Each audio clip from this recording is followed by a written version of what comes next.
नमस्कार। आज का हमारा विषय है निकुंज हिंदी पाठमाला पाठ 2 नौकर। लेखक है सोमियो नौ।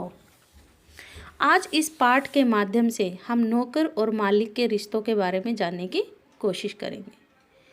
औद्योगिकीकरण से पूर्व संपूर्ण विश्व में रोजगार की स्थितियां लगभग एक जैसी थी। गांव में कृषि से जुड़े रोजगार होते थे और नगरों में लोग छोटे छोटे काम धंधों में लगे रहते थे। काम ढूंढने के लिए काफ़ी भागदौड़ करनी पड़ती थी। आज स्थितियां वैसी नहीं हैं। महानगरों में रोजगार की अपार संभावनाएं हैं। पाठ नौकर। जरासीम अपना गांव छोड़कर काम की तलाश में मास्को आया। वह अपने गांव के मित्रों और संबंधियों के पास ठहरा हुआ था। वह बचपन से मास्को में रहकर काम करता आया था। फौजी काम के लिए उसे गांव बुलाया गया, पर वह फौज में भर्ती नहीं हो सका। गांव में मन न लगने के कारण वह फिर मास्को लौट आया।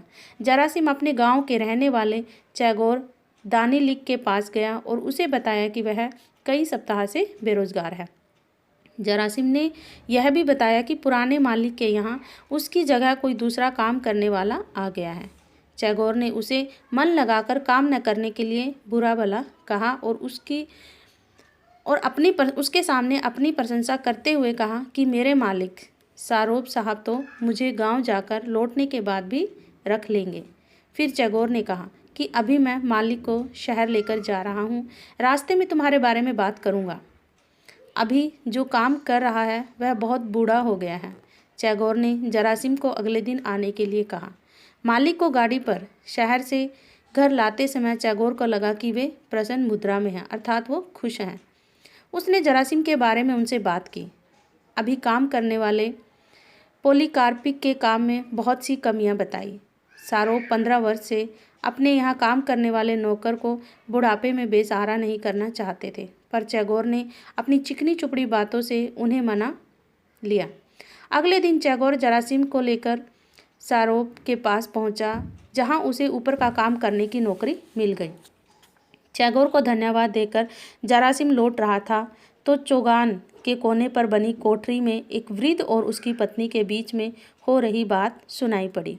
वे कह रहे थे कि एक नए नौकर के आ जाने से हमें भीख मांगकर गुजारा करना पड़ेगा। वे कह रहे थे कि इतने वर्ष तक सच्चाई और ईमानदारी से काम करने के बाद भी आज हमें यहाँ से जाना पड़ रहा है। वे चैगोर को भी बुरा भला कह रहे थे कि उसने अपने दोस्त को नौकरी दिलवाने के लिए हमारे साथ ऐसा किया है। जरासीम वृद्ध दंपत्ति की होने वाली दशा को सुनकर कांप उठा। उसने जाकर चैगोर से कह दिया कि वह यह नौकरी नहीं करना चाहता। आज हमें यहाँ से जाना पड़ रहा है। वह चैगोर को भी बुरा भला कह रहे थे कि उसने अपने दोस्त की नौकरी दिलाने के लिए हमारे साथ ऐसा किया। जरासीम वृद्ध दंपत्ति की होने वाली दशा को सुनकर कांप उठा।